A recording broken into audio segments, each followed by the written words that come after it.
অহা 2 এপ্ৰিলত ৰাভা হাছং স্বায়ত্ত পৰিষদৰ নিৰ্বাচন সুকলমে চলাবলৈ পূৰ্ণ প্ৰস্তুতি চলাইছে কামৰূপ জিলা প্ৰশাসনে। কামৰূপ জিলাৰ এইবেলি 14টা পৰিষদীয় সমষ্টিত অনুষ্ঠিত হ'ব ভোটগ্ৰহণ। ইতিমধ্যে 2 সমষ্টিত বিনা প্ৰতিদ্বন্দ্বিতাৰে 2গৰাকী প্ৰাৰ্থীৰ জয়লাভ। 14টা সমষ্টিৰ মুঠ 237টা ভোট কেন্দ্ৰত অনুষ্ঠিত হ'ব ভোটগ্ৰহণ। ইয়াৰে 10টা ভোট কেন্দ্ৰ মহিলাৰ দ্বাৰা আৰু 1টা ভোট কেন্দ্ৰ বিশেষভাৱে সক্ষম কৰ্মচাৰীৰ দ্বাৰা পৰিচালিত হ'ব। দুৰ্গম বাট পথৰ বাবে বিশেষ বাহনৰ ব্যৱস্থা কৰা হৈছে।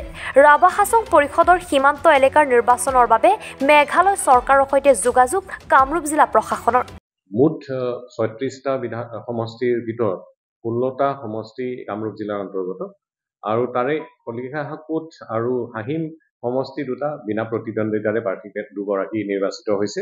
গতিকে আমাৰ 2 এপ্ৰিলত যি নিৰ্বাচন অনুষ্ঠিত হ'ব তাত প্ৰাৰ্থী অৱতীৰ্ণ হ'ব টোটেল 44 গৰাকী আৰু সমষ্টি হ'ল 14টা। আৰু আমাৰ টোটেল পলিং ষ্টেচন কামৰূপ জিলাত 237টা আৰু ইয়াত 2টা বিধানসভা সমষ্টি বকো ছয়গাঁও বিধানসভা সমষ্টি আৰু পলাশবাৰী বিধানসভা সমষ্টিত এই 237টা মানে চেণ্টাৰ অন্তৰ্ভুক্ত হৈ আছে। আমাৰ টোটেল প্ৰায় 25টা জোন আমি ভগাই লৈছো, অৰ্থাৎ 25জন জোনেল অফিচাৰ আমাৰ ইয়াত আছে। তাৰ বাদে প্ৰায় 42জন ছেক্টৰ অফিচাৰ আছে। তেওঁলোকে ইতিমধ্যে নিজৰ তেওঁলোকে গন্তব্যস্থললৈ গৈছে আৰু পলিং ষ্টেচনবোৰ ভিজিট কৰিছে। আমি যিবিলাক আমাৰ ইতিমধ্যে নিৰ্বাচনী বিষয় আমি নিয়োজিত কৰিছো তেওঁলোকৰ প্ৰথম পৰ্যায়ৰ ট্ৰেইনিং আমি সমাপ্ত কৰিছো আৰু আজি আমাৰ মহিলা আৰু বিশেষভাৱে সক্ষম যিসকল ব্যক্তিও ইলেকশ্যনত নিয়োজিত হৈছে তেওঁলোকৰো আমি ট্ৰেইনিং পৰ্যায় আজি চলি আছে। ইতিমধ্যে আমি ষ্ট্ৰং ৰুম ৰেডি কৰিছো, কাউন্টিং হলৰ কামো আমি আৰম্ভ কৰিছো আৰু আমাৰ গোটেইখিনি প্ৰস্তুতি সম্পূৰ্ণ হৈছে।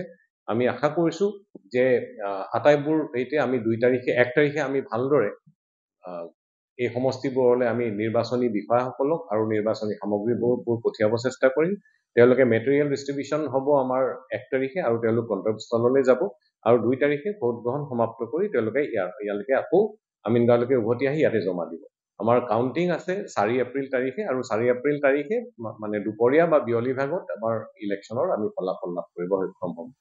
যিহেতু কিছুমান পলিং ষ্টেচন আমাৰ মেঘালয়ৰ সীমান্তৱৰ্তী অঞ্চলত আছে, তাত যাতায়াতৰ কেতিয়াবা কিছুমান ক্ষেত্ৰত অলপ অসুবিধা আছে, আমি তাৰ প্ৰতিও লক্ষ্য ৰাখিছো আৰু ট্ৰান্সপৰ্ট প্লেনটো আমি তেনেধৰণে বনাইছো।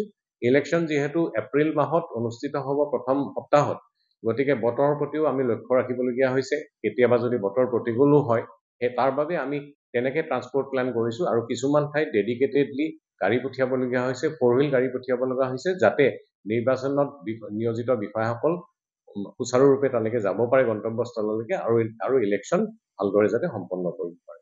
মুঠতে কামৰূপ জিলা প্ৰশাসন ইলেকশ্যন ৰাভা হাছং স্বায়ত্তশাসিত পৰিষদৰ ইলেকশ্যন কণ্ডাক্ট কৰিবৰ কাৰণে সম্পূৰ্ণৰূপে সাজু আৰু আমি আশা কৰিছো এই ইলেকশ্যন ভালদৰে আমি সমাপ্ত কৰিম। উত্তৰ গুৱাহাটীৰ পৰা সৰ্গেশ্বৰ নাথৰ ৰিপৰ্ট, এনি ভাৰত 24।